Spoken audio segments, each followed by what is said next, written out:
Broken Generation, episode 40. We still doing that? 3? No, we hadn't. No, okay, but only okay, because okay. literally just when it started, I thought, what episode are we actually on? Yeah. It's alright. It's 40s, I think. Definitely in the 40s. Yeah. Definitely in the 40s. Experts now, innit? We are. Yeah. With them guys, them boys. That's at least. So what? Wait. If that's 42, that's at least close to 42 hours of content, at least. Nah, Close. more than that, because most of our episodes are over an hour. Yeah, facts. And that's just this season. Yeah, that's a fact. When I look back on the amount of videos or the amount of podcasts we've done hours and hours of content. That's a fact. Like, I think we're about 3,000. 3,000 minutes. Like, yeah, something like that. Ooh, okay. Yeah, that sounds about right, actually. Like, we're up there. When you look on the YouTube and that. Yeah. You know, obviously the Spotify only started this season. Like, anything previous to this season is not on the Spotify. Okay, but yeah, we've done some minutes, man. Yeah, that's a fact. We've done some hours just talking, chopping it up, as people say. Talking a ting. So my brother, what you saying? Just over a week when we was last year? Yeah, something like that. Just over. What Is that what we're pretending to say? Yeah. No, but It feels like it's been like a month. No, it's not been a month. We didn't put that night Friday, but we put something like the Friday before. Okay, yeah, okay. So it would have been that Friday. It would have been before that. Yeah. So It what? would have been that week. All right, maybe 2.5 weeks. I'd say it feels like a month. Yeah. Do you know what I mean? No, I hear it. But it's good, man. Life's good, can't complain. The bald head is balding. I know. I feel like I got used to it quick though. Yeah, facts. Do you feel like you got used to it quick? As soon as I cut it off, I was like, do you know what? Yeah, I can run this, I can run this. Yeah. I need to figure out the art of shaving though. Oh, because the heads, I'm not shaving it perfectly. I tried to do the one knife thing, is it?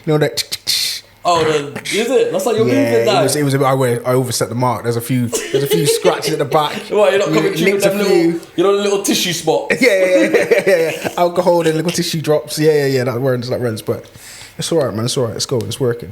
But surely though, I much time you have to shave your head. The reason you're shaving your head is because you haven't got hair growing. No. Because to be fair, I was looking at it the other day. It's only the little corners. It's only the corners that are fading back. So you're feeling like you might make a comeback? So 2-2s, it could. Yeah. Like I could if I wanted to. Let's not get it twisted. Man could just yam 2 vitamins. Get the roller on. Oil and all of that. Yeah, castor oil and that. Get the massage in. Make sure the blood flows good there. Man could come back with like Don King. Fam. I don't know if you make a comeback, Okay. Yeah, he pulls. I don't know if it happens. I got to hurt my feelings. Now I'm going to about to do a Jada kiss. Not you personally. No, I might do a Jada kiss, What? I might just be fooling you guys. Man's got a full head of hair ready to bust. I've seen that when it said, his hair's there, he just cuts it off. Well, so I guess some people like that look, innit? Yeah, man. It's a hairstyle at the end of the day. That's a swag. I might get Thug Life on my tattoo right here. What, just switch up, yeah, top off. Might just get a random teardrop. Actually, to be fair, Tupac had the nose ring, innit? Or the nose pierce. Not the nose ring, but he had the nose pierce. He did. Oh, so we're seeing a transition. Yeah. I'm embracing the streets. Yeah. Man said he's for the streets. I'm gonna get tattooed. I'm gonna start hitting women. Oh, why? I'm joking. If a case ever comes out to bite you, they're gonna use this as evidence. That was a joke. Self-snitching.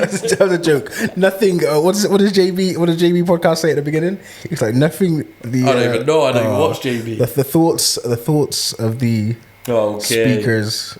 It's just false. Yeah, just for entertainment purposes. It's entertainment. That's why we're here, man. Entertainment purposes. So what you saying? You good? Good, man. Can't complain. That it goes first week back at work and that. And, I had my good 6 weeks holidays off. That's good. Trying to think how I could take over the world. I'm a week in already and I'm like, boy, this work life for me. For me, I need to take over the world, man. Okay. What? Obviously. Any relief having the kids back at school? What? My kids back at school? Yeah. Nah, I don't mind having the kids back at home. It doesn't. It's not a massive thing for me. So I'm not one of them parents that's like, oh my gosh, the 6 weeks is dying. I'm cool, man. My kids are all right. So, and to be fair, it's better looking after my kids than it is other people's kids. I'd rather look after my kids than other people's, which I do at the moment. I hear it. Yeah, man. If I could get paid to look after my kids a week, nice wage, I would do that. You know them ones. But why don't they do that? They might as well just do that. That's a conversation. Rather than paid to go to school and do all of that, why don't they just pay parents to home teach? Oh, you mean, okay. Well, like they could pay me my wage. Let's be honest. To look after my own children. Let's be honest. A lot of these parents can't teach their own kids because they don't know a lot themselves. No, but I'm a... Okay, but you're different. Yeah, I'm in that position where I teach other people's kids, so why can't they pay me to teach my own? That's a fact. Yo, run up my money, man. Run up my money, man. I'm about to stay home with my accent and do that. Nah, be nice though. It would be nice. But yeah, other than that, life is life. Summer's back for a week. Heat sweating wave. Crazy. Got our OnlyFan on. It's a tiny OnlyFan as well. It's like a mini. A mini OnlyFan. Yeah. That's all we could do. A small OnlyFan. Well, you know what? If it does the job, it does the job. Yeah, man. I don't actually do no job. It just makes it's just circulating warm air. Oh, just breath. Just breath. I'm talking into the... Right, let's move on. So, got a topic for us this week. Got a topic, bro. Got a topic. Interesting topic, yeah. Always. Every time we talk about a topic, I have to think about how am I going to introduce this topic appropriately, yeah? Because there's a certain way I want it to flow, innit? How you want it to drop. But no, I'm just going to go in straight in with this conversation because when you're a child, yeah, one of the things you love to do as a child, I'd assume for most of us, is when you go to the park, you see other kids, you just run up and start playing with other kids. Yeah. I don't know if you've seen it with your kids. I see it with my eldest daughter all the time. I see it with my son, yeah. Whenever they go out, we go to a park or we go to anywhere where there's other kids. They're always trying to look at the other kids and see if there's like a connection that they can go run and have fun with. And as you get older, this idea of friendship kind of wanes. So I want to talk about friendship. What is a friend? Because I think there are things that we lack as we get older. Some people don't make more friends; they lose friends as they get older. Yeah, definitely. Or they can part ways from friends. I think I want to have a conversation about friendship. I want to have a conversation about friendship. You know? Yeah. Why is it a good one? Tell me. I think it's because I think people look for different things from different friends, and for me, that's what friendship is now. Okay. I think for me, it's what that person brings to the friendship, and then for other people, it's what I bring to the friendship, I guess. So talk more about definitions. Let's start there. What would you say is a definition? So you're saying you would define friendship for you as someone that brings something to the table. Yeah. So someone that adds to your life and you're adding to their life. Yeah. That's what I would say. Okay, cool. So like, for context, like there's going to be friends you go to for emotional support. There's going to be friends you go to for financial support. There's just going to be friends you go to just for jokes. There's going to be friends that you just hang around with, on a day-to-day. And then there's going to be friends like music, podcast, stuff like that. There's going to be friends that you only really are with through your... situational stuff. Yeah. No, that's good. I think the term, I don't think much now there is that term of a generic friend. Yeah. Like a friend that does everything. Yeah. And maybe that's just because we're older. Yeah. And we get into relationships. So that person that you're in a relationship with then becomes your generic friend. Mm-hmm. And you go to them for the generic kind of stuff. Yeah. I think it's interesting because when we're children, we're kids, we have loads of friends, or we deem people as our friends. Definitely. Yeah? And mainly it's because of proximity. You're always around them at school, so everyone in school is your friend. Definitely. Yeah? Then you grow older, or you're younger, everyone at nursery is your friend, or you get older, everyone at school is your friend, everyone in your area, your neighborhood's your friend, and it's because of proximity.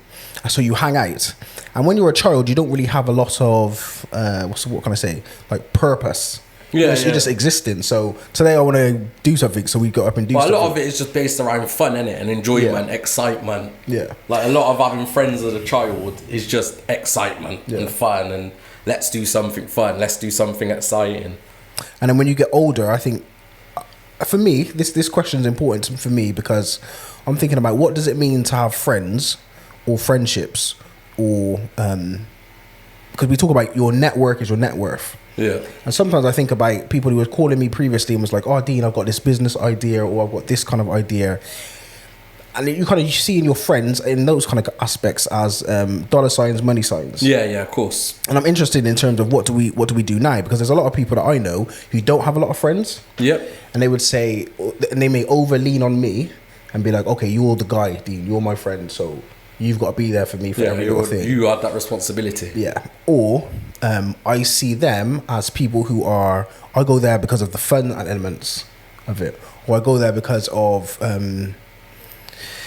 companionship, or you want to do something, activity. So this is the person I go to do activities with, because they're an activity person, or this person I go to, like you were saying. And I think when you get to a certain age, is there a kind of like boundaries around your friendships that you've got to put in place? Does that make sense? Yeah. What would you say? Would you agree with that? Yeah, I think, well, I don't know, because I guess there are, like you said, there are people that maybe have their go-to friends. Like they have their person or their people that, regardless of the situation, that's the people they trust. I guess it builds with trust and your relationship. So that's like good. You might go to that one person for everything, because you're going to get a generic response. So like someone might come to me for relationship advice and financial advice and get a generic response, whereas they might say, you know what, if I went to Dean for one and someone else or something else, they're going to tell me complete different. But I think that then comes down to your morals and what people want to hear. Yeah. So I think, like, if you go to a certain person for everything, you kind of know what you're going to hear. So you kind of know the response you're going to get. Yeah, before you even ask. And maybe that just then shows you how you feel. Reinforces, that's the word. Reinforces. So I know, right. So I know if I'm going to come to you with a business idea and you then say to me, you know what, that's going to work. That reinforces what I think. Whereas I think maybe if I went to someone else, they might not reinforce it. So I might not go to them. You know what I'm saying? I hear it. You know, I might not go to them because I think, you know what, Dean's on this same wavelength, so he's gonna understand. But if I told someone else that, they're either not gonna get it or they're gonna pick it apart. And there's nothing wrong with that, is there? No. But I'm saying it just sometimes you go to people that you feel are going to reinforce your feelings. It's like a protective layer, isn't it? Because I think at our age now, and I think a lot of times that's my answer, our age now, because I reflect on, because I don't think this is the same mindset I would have had as a child or definitely younger. Not. But like the circle of people that I hang with, I don't know if I would use the word friend or friendship as saying we've got a friendship. We've got some kind of relationship in terms of we communicate. Maybe they could be like in terms of like fun stuff. So yeah, if I look on my list of people that I want to have fun with, I could have a huge list. Yeah. If there's people I want to talk about my pains and my struggles, that list is shorter. Definitely. You know what I mean? And it doesn't take away from somebody. If I don't go to somebody with my problems, it doesn't mean they're less of a person. It's just that there could be trust issues, there could be time issues, it could just be worldview. So they view the world a certain way. Definitely. Like for example, if I'm a person who's not had good relationships before, you may not want to come to me with your relationship issues, because what I'm going to say is, fun relationships, brother. Let's go hit the club. Marriage. exactly. I might be like, yo, I might not be giving you the soundest of advice. Yeah. Does that make sense? But I think for some people, it's really important that they have people in their friendship circles that have a plethora of experiences. Yeah. So you want somebody who maybe doing better than you financially, like, and hold you accountable. Yeah. So there's people I can't hang around with because they've got way too much money and they spend money like crazy. So I got to rationalize it. Okay, I can chat with this person at the end of the month. That's when I just got paid, and me and them can go buy it off and joke and blah blah blah. But I can't with the rest of the week. Does that make sense? Well, there's some people who are so motivated in terms of aesthetically, like health wise, that I can chat to this person about gym life, eating healthy, cutting carbs, cutting sugars, going natural foods, all that blah blah blah stuff, and we can go to the gym all the time and chinwag at the gym, but you can't.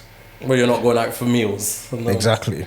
It's not a Nando's chicken and chips. It's not stop by it. So do you think, like, as we get older, we start to just filter our friends into needs? Do you feel like we said, we started off with just having everybody as just friends because they're your friends, and you get older and then certain friends you kind of feel, and it's not even in a bad way. When you talk about it, it sounds terrible. Sounds negative, yeah. Like it sounds proper mad that you just filter your friends. Yeah, as if there's some people that you're just gonna delete. Yeah. Well, people do. Whose number comes up and you just avoid it. People cut people all the time. Like sometimes you see like people together, and then after a while, where's so and so? Yeah. We used to be with my man all the time.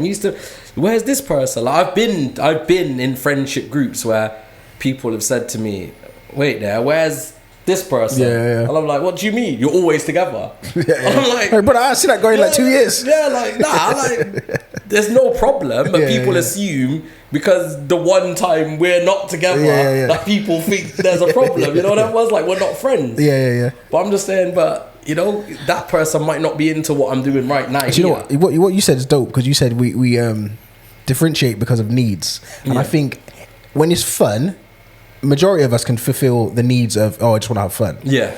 So when you get older, it's just like you've got more categories now. Mm-hmm. So when you're ciphering through who can I go to for this, who can I go to for that, you just realize not unconsciously that you're only going to this person for certain things and this person for another things.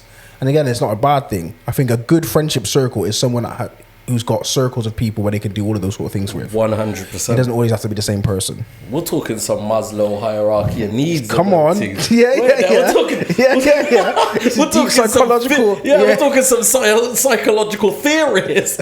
No, but it is so true. And I think what some people struggle with is being able to differentiate them things. Yeah. And I think like when you see people fall out, like a lot of times people fall out because they're not thinking on that same path, but they don't have to think on that same path.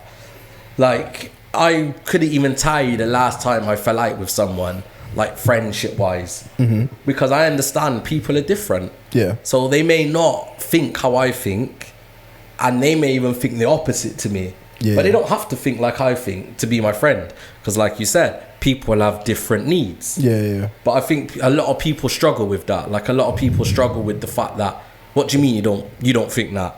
Well, how are we gonna go forward as a friendship if I think one thing, you think the other? Yeah. I think I guess that stems from being young and just fun and excitement and just that's what you're friends for. You get a bit older, you start to form an opinion. If people don't follow that or that you don't think the same, that's when people cut off friendships. I think that's one of the sad things about life, is that if you're not mature enough to understand that we can hold two differing views and still be friends, then it's sad. Because if your friendship circles are only perfect images of you, like they dress like you, they talk like you, they listen to the same music as you, they do the exact, do you know what I mean? The gal that you share is exactly like his ex-gal looks like your ex-gal, or is your ex-gal. I think that's where it becomes stagnant as in your life. Yeah. Not necessarily it's a bad thing, but I just think if you're desiring to elevate in different areas of your life, you need differentiations of people, experiences, and things of that nature. And I think we call, I guess the word friend is used loosely. Yeah. Social media, everyone got into Facebook, we got Facebook friends. But that's not necessarily what a friend is. A friend doesn't necessarily, I mean, it could be for you if you want it to be, but just someone who used to know you, who used to run around and know you. There's some people who's known me for years, but I would never share my deepest and darkest stuff with them. And there's some people who I've only met like 3 weeks ago, and I've shared more with them than and it's just because of those kind of things that you bond over, whether it's trauma bonding, whether it's relationship bonding, whether it's this, that, and the other. You just bond how you bond with people. I just really think that's real interesting. No, it is, and I think it's a lot deeper than the word friends. Like I think there's a lot underneath. Obviously, we're just touching on the base of the topic, but I think there's a lot. Like for me, I think like growing up, I don't know if I still believe this, probably not, but I always regarded my friends as, I know your family, I've been to your yard, I know mumsy and dad, I know your brothers, sisters.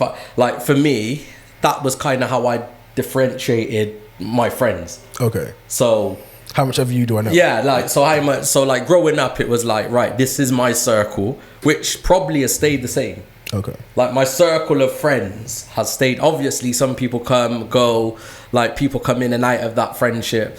But I think over the years, I've probably got 10 friends I know mumsy, I know dad, they know my mum and dad, like they know about me. And that is my friendship that's my group of friends. Like that is what I consider my friends. They're people that I could go for or speak to or certain things. And then obviously outside of that, there's another group of friends that do different things. For me, like that was what kind of defined my friendship group, was just a little bit deeper than we're cool, or it was like a family thing. They've come to my yard. If I see mumsy and dad on road, I can wave. And, sometimes even speak and have a talk. So that's kind of how I seen it. But that was how I defined my friendships growing up. And obviously they've stayed my friends. Like my group of friends have stayed there. So that's good. I think it's interesting because at one stage of my life I was thinking about as we go through different stages in our lives, and for me it happened with me. When certain things happen in your life, you grow your friendships, or you shorten your friendship circles. So for me, it was when I became a Christian. All my friendship circles kind of not diminished, but it went to it got to who you was around, didn't it? Yeah, I was just like, who's going to affirm what I was on? And I just didn't feel like certain people would affirm it, so I was just like, I'm leaning over here. Yeah. When I got married, in terms of, I was trying to be like, okay, who's going to affirm positive? Like, I don't want to cheat. All right? So I don't want to be showing me nothing, talking about nothing. You know what I mean? I just want to go out. I'm glad I was there then. So I'm glad I hit that criteria. Yeah. So He's gonna be speaking proper in my ear, innit? He's not gonna be, yo, Dean, look over there, Dean. Yo, Henry, look over there. Yo, that thing's looking at you. Yo, big man, take the ring off.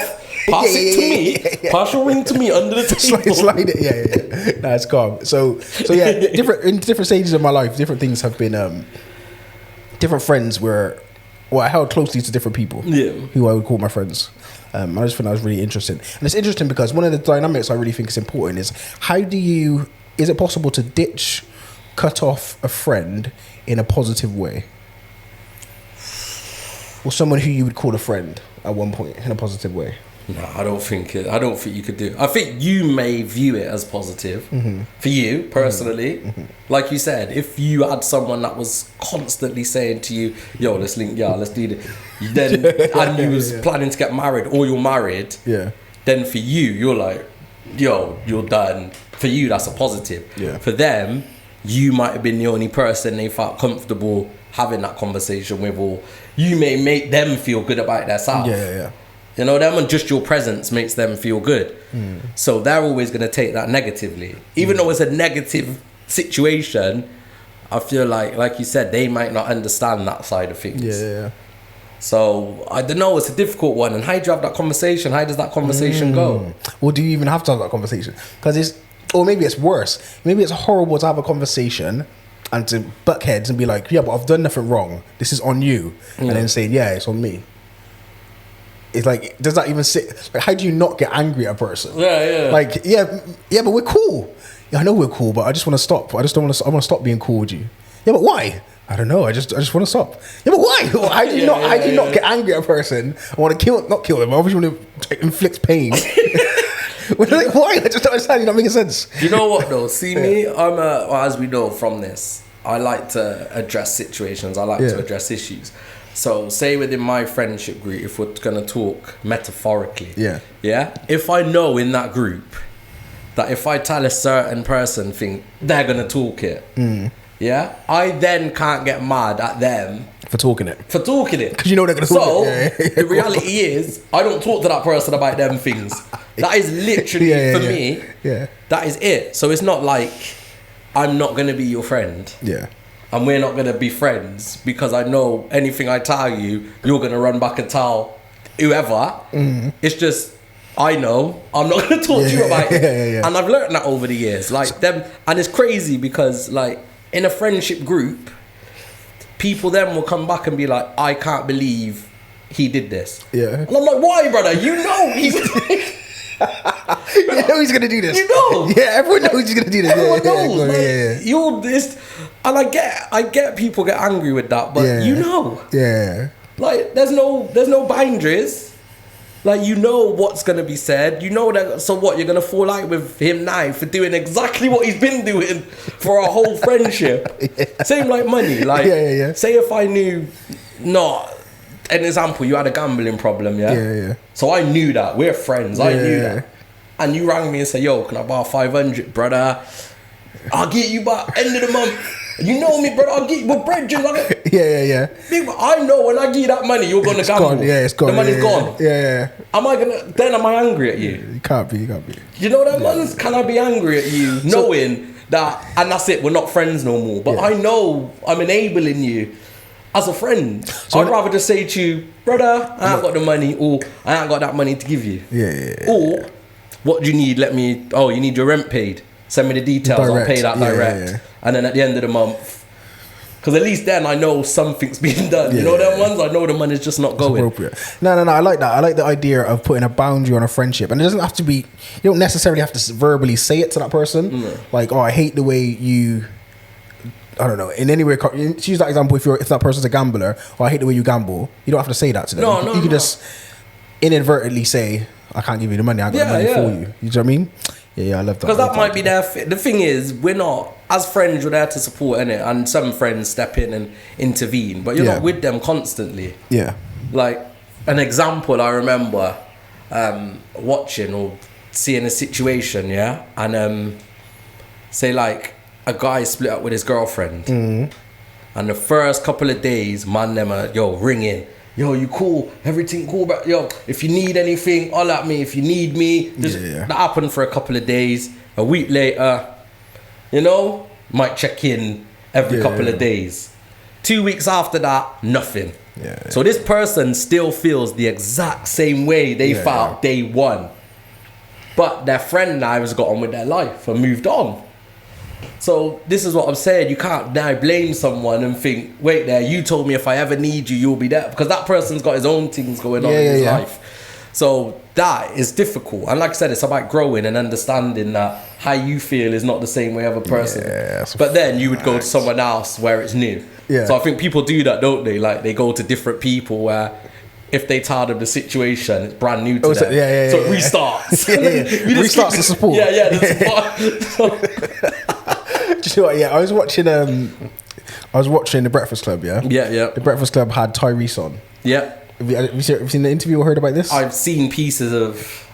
So DJ Envy was going for a thing with his wife. He cheated on his wife, and it was blatant, and his wife wanted to divorce him. They wanted to get separated. Tyrese heard about this, and Tyrese got involved, called both of them, the DJ Envy and his wife, separately and together, and was like, so he knows them. He obviously knows them personally. Knew of them, but didn't know them. Didn't know them deeply. Got into their relationships and their marriage, and was like, look, let me help you, let me support you. I believe God's told me to support you. Blah blah blah. Do this, do that, do this, do that, and speaking to both of them regularly. This is like, he starts his job at 6 a.m. He's calling them at 4 a.m. Tyrese is calling him, no, everything okay today? Hope you have a great day, mate. Stay strong, blah, blah, blah. And he's tapping in with his wife. Hope, how are you two doing? You guys okay? Blah, blah, blah. Rebuilt their relationship. Said to them, set at this location. I'm going to get a chef there. Tyrese flew into the LA or wherever, and sung for them. Sung their favourite song. I think the song's called Stay. Sung for him whilst they're eating their food, blah, blah, blah. Did all this, went all out for him, Tyrese now, this is like I don't know how many years later, Tyrese is going through a madness. Obviously his baby mother, his wife, has divorced him, gave him a non-disclosure thing, so he can't say anything. So he was going quiet for 2 years and can only recently start talking about it. He went for a mental health thing and was on meds. All of this, Tyrese was like, when I needed somebody, when you needed somebody, DJ Envy, I was there for you. You and your wife, I was there for you every day, constantly chit-chatting with you, talking, blah, blah, blah. I'm going through a madness with my wife, gone through mental health, I'm on meds stuff. None of you, man, talk to me. You never hollered at me. I went through a madness for 2 years. You didn't call me once. You spoke about me on the Breakfast Club, diss me, blah, blah, blah. This is the point I want to make. In human relationships, friendships specifically, you can't hold another person accountable. No, you can't hold someone to a higher bar than you're able to live by. Because you can do everything for everybody else, and when it's your need, your time to receive stuff, people won't be there for you. And you've got to be, to some extent, selfless about your friendships.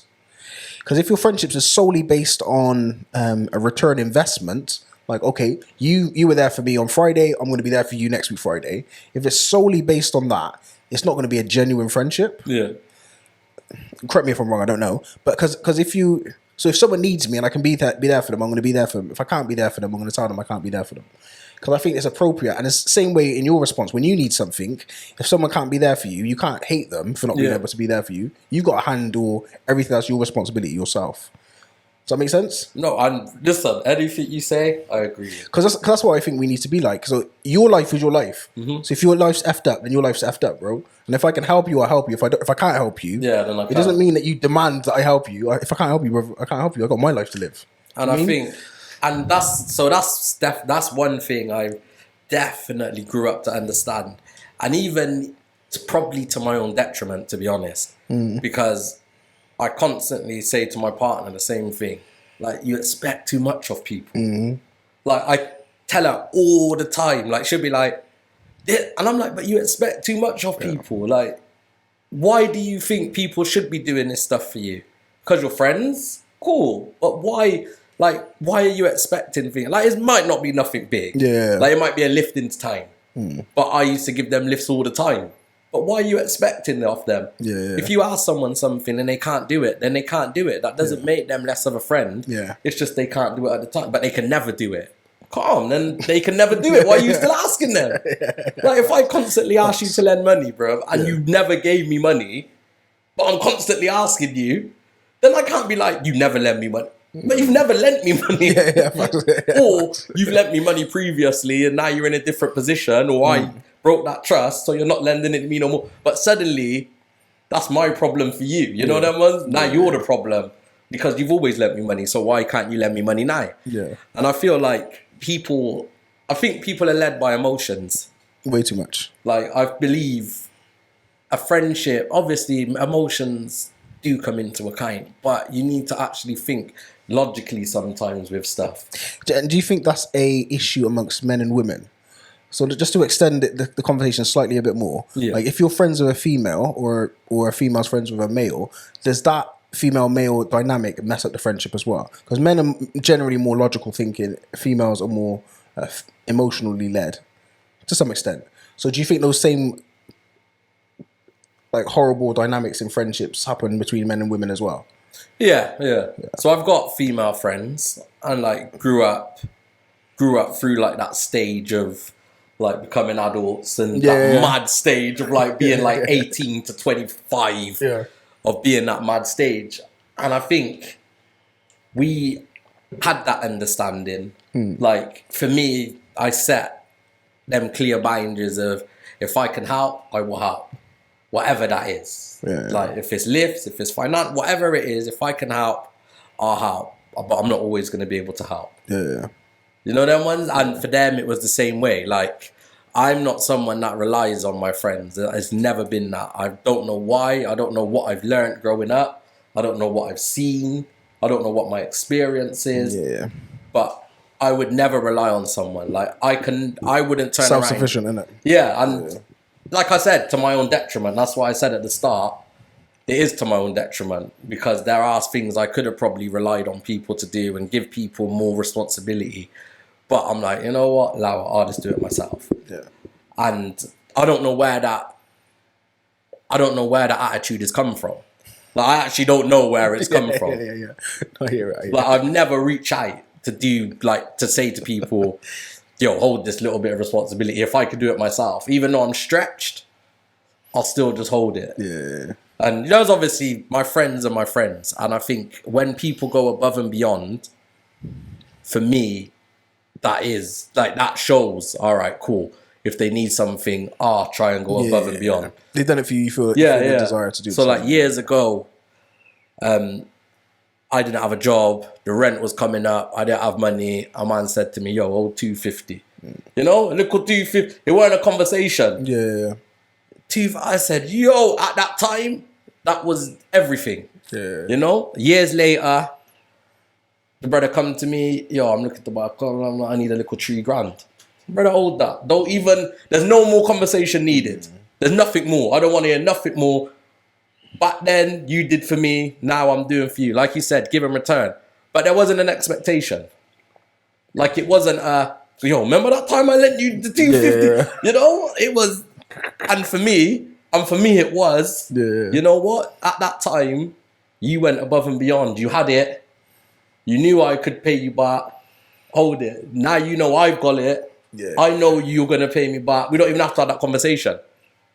Now, if I would have not paid back, or there would have been a complication back then with the money, he may not have felt comfortable to come to me, or he might have felt more comfortable to say, yeah, but remember that time. Yeah. But remember that time you was telling me next week.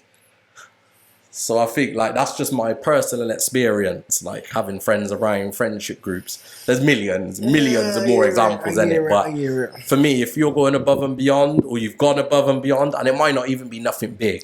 Yeah. But I'm looking at that and saying, you know what? I can trust this person. Yeah. This is where our friendship is. They're going to do what they need for me. Then I can do what I need for them. Yeah. No, hear it, cuz. Deep combo, you know. No, it's a deep one. Because it makes you reflect on your own friendships. Yeah. It makes me reflect on not only my own friendships, but how much of a friend I am to others. And that was the next thing I was going to say. Like, that was the next question. Like, do you feel, what kind of friend are you? What do you ever reflect on what kind of friend you are? Yeah, I reflect on myself all the time. In friendship specifically, I think I'm a good friend, but I don't know if I think I've got the capability of being a great friend. I think that's a better way of saying it. I've got the capability of being a great friend. Whether I've actually been a good friend, I don't know. I don't know. I failed in many ways, I guess. But then what do you feel? In fact, let me say it like this. I failed in meeting their expectation of what my friendship should be for them. But how do you know that? Because they verbalized it. Oh, why? Yeah. There's been a few conversations with other people where they've been like, yo, but Dean, listen, you're not doing da-da-da, or you've not chinwagged with me for a while now. Oh, okay. Da-da-da-da-da-da-da-da-da. So I'm like, okay, snap. So they've, in them saying that, they've kind of made a list of what the friendship should look like. Yeah. Does that make sense? So it's not a natural, this is what I want. Is that specifically with you? Or is that generically, this is what they want from a friend? Do you feel like it's you personally, or do you feel like this is what they look for a friend, and this person's doing it, but you're not, so you can't be a friend? Okay. Possibly. Yeah, possibly. I haven't reflected. So growing up, I think there was a stage in my life, I can't remember how long. Let's go deep today. Go on, keep talking. No, where I thought I'm not a good friend. I used to say it to people all the time. Like, I don't know if I would have myself as a friend. Like, I used to think, I've heard you say that though. Because I really thought it. Because I knew my life was about me. Yeah. Like, there was a stage in my life where my life was about me. And that's appropriate though. There's some stages in your life where it has to be like that. Go on. And that was it. Like, not even I didn't really care what was going on or what was, but I just knew, listen, you've got to sort yourself out. You've got things going on. I haven't got time to be hearing about other people's stuff, their problems, financial problems, blah, blah, blah, blah, blah.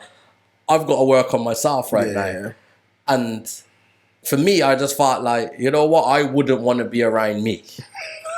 You know them ones? But that's because what I needed for myself, I couldn't get from myself. You know? So if you was my friend and me and you felt the same, went the same, moved the same, that's just two negatives. It don't even make sense. You know what I'm saying? So although I may have been, I still have people around. I didn't lose friends. Yeah. But when I reflected back, I thought, what am I bringing to the table? But then maybe that's just, I was then dieting myself. Yeah. You know them ones? And then I was thinking, what do I actually bring to the table for anyone? So maybe at that time. But then I still carry the same kind of energy. Like ideology of, boy, I'm still going to be first. Yeah. Like, I've got a family, I've got responsibilities. Brother, if I've got £500 and my rent's 500 and you've got nothing, I'm not going to give you 250. It's not going to happen. Yeah. Like, I'm not that person you could come to for that. Like, I'll pay my rent, and then if I can support you, I'll support you. If we need to go out and make money, Make me and you go out a bit, but I'm making sure my rent's paid first. 100%. Because in a year's time, you might not reciprocate that. And that's an appropriate way to think of life, because you've got responsibilities, you've got things that you've got to deal with that may go before somebody else. Does that make sense? So for me, I've got my life, I've got my kids. Yeah. So my life and my kids are always going to come before any kind of friendship. 100%. So if I've got to choose between you and a friend, then between you and my kids are always going to win. 100%. So whatever that looks like, so whether that means, oh yeah, but you're desperately in need of my assistance for something, if I've got responsibilities over here, you're always going to lose. And if you can't accept that, then that's where you've got to think about, okay, is this the kind of friendship you want to, am I the kind of friend that you want to be a part with? Yeah. Does that make sense? Because if my responsibilities are always going to be before you, you may feel like, yeah, but I've put you before my kids before. Like, well, that's on you. Yeah. Do you know what I mean? Do you know what I mean? So, all those sort of things. Well, I guess then it does come down to your expectations. Do you think it's something you should write, or be like you said, you spoke to someone and they've had these expectations? Do you think it's something you should verbalize, like an unwritten rule contract? It's mad to think about it. It's mad to think, but do you think it's like an unwritten contract? In some contexts, it might be appropriate to do that. In some contexts, it might be appropriate to say like a random WhatsApp statement. Just be like, do you know what? I appreciate you, but I've not seen you in a while, and I kind of need to see you more often for us to be friends. Yeah. You can just say that on a once-off and then see how they receive it. But I don't think you can have a list of, okay, these are my do's and don'ts of friendships. Are you in or are you out? Imagine, you've agreed to this, these lists and demands, expectations, we should call them, or nah. Or skedaddle. When you actually keep thinking about it deep. And it's interesting because friendships are such a tight-knit relationship to some extent. Especially, definitely for females, I see it. For males, maybe nowhere near as much. Because we can be friends, or as people that I've not spoken to, literally not spoken to, for about 8 years, 9, 10 years. But if we see each other, you'll think that we see each other every day. Yeah. I know there's a geezer that's moved to stateside, or there's a geezer in Birmingham, there's a geezer up north. But I know if anytime we see each other, it's love. Yeah. And I'm going to love them forever. But we haven't spoken or seen each other in like 8 years, 9 years. And that's because we're not even in the same city. So do you still refer to them as friends? If there was a different word to use, I would use a different word. Yeah, but it would seem like we're friends because I got nothing but love for them, and I know they got nothing but love for me. But it's just like we're not in communication. So yeah. So I guess like we use the word like old school friend. Yeah. You know, like we're like, yo, I've known that brother. Like some people would say to me, oh, how do you know this? Oh, I've known him for school days. Yeah. That's not to say we're friends today, or I even got his number to call, but. It's like long term, school day. I know that guy from school days. Yeah. So that's kind of how that's how I differentiate between friends but against people I've known for a long time. Yeah. That we may stop and speak and talk for an hour, but I'm not necessarily going to speak to you again for another year. And you know what's interesting is, for me, maybe I'm not like this for other people, but I perceive myself as a friendly person. Okay. So you can chinwag with me and know me for a week. If we're chinwagging every day, or I don't know, if I worked at the same place as you and we chinwagged and we got on well, you by the end of the week think that I'm your friend. Yeah. And it's in my head, I'd be like, you're not my friend. But I'm so friendly and open with my conversations. And like some people's bar of friendship is so low that they would be like, yo, Dean's like, I gotta add him to the wedding list. Like he's gonna he's got a plus one. Go Dean, you got a plus one. But really, it's just that I'm a friendly person. And I think so that's kind of next on the agenda. The thing you talk and then I think, I try and store it and then I think, So like work friendship. Last week we spoke about work husbands, work. Like, so for me, hopefully people don't watch this. They might watch this, they might not. But like, work is work. Yep. So I might be a friendly person at work and I get on with everyone. Like, I'm someone that gets on with everyone. Wherever I'm around, if that person's open, so obviously you've got people that are very like introverted. If you're extroverted, I'll get on with you. We're cool. I don't necessarily regard them people as friends. Yeah. So I wouldn't go to them or I wouldn't console in them. We might talk about situations, but outside of work, I wouldn't like console them. I wouldn't call them. I wouldn't there's no expectation. Like, I basically, what I'm saying is, I've got no expectation of that friendship outside of work. Inside of work, it might be completely different. Yeah. So that's not like, I wouldn't need their number. I don't need to add them on Facebook. I don't need to follow them on Instagram. Yeah. Like, it's just people I know. So I think there is like that unwritten rule of like your expectations around friendships at work. Like, how do you feel about it? 100%. I worked at Gloucester Hospital for 9.5 years, left, came back 5 years later, and did 2.5 years, same department, just in a different position. And there were people that were there from when my day one, first time when I was 16 years old. Yeah. And the first 9 years when we were there, you'd think we were best friends. Yeah, we were always besties. pally and chinwag. As soon as I left that space, we don't communicate. Yeah. And then when I came back, yo, dude, what's happening? Chinwag. Left that space, we don't talk. And it's not that I have any type of hatred for anybody. It's just that it's a situationship. We're in that situation. We're cool, but it's not outside that situationship. Do you know what I mean? And for some people, they want to drag it outside. Yeah. That's like, what I'm saying. The expectations change, but you're not. That's too much energy to give. I give you that energy if we were at work, but I can't give you that energy because my energy, I've got to protect it. I ain't got a lot of energy to give or time to give and stuff. So, and I get people. So same could be said for like football and social groups. Yeah. So like people expect you go out for drinks, you go for work. After football, you go back. And it's not even like, I don't want to go, I'm not. Like, but then people get upset about that. Like, they're like, oh, what, you're not coming out after work for work drinks? Or you're not coming back to the pub after a game?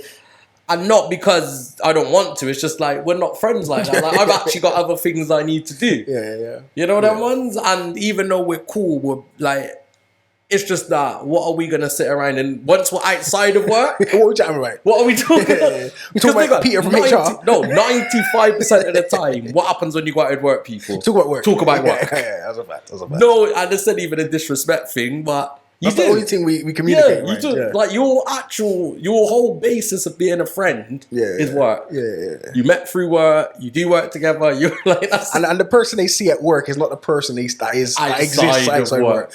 Like my slang, my terms, my speech. Yeah, as soon as you step out of that work building, what's happening to you? You got it? What's wrong with your leg? Like, there's a bit of a bites in my walk now, isn't it? You know what I mean?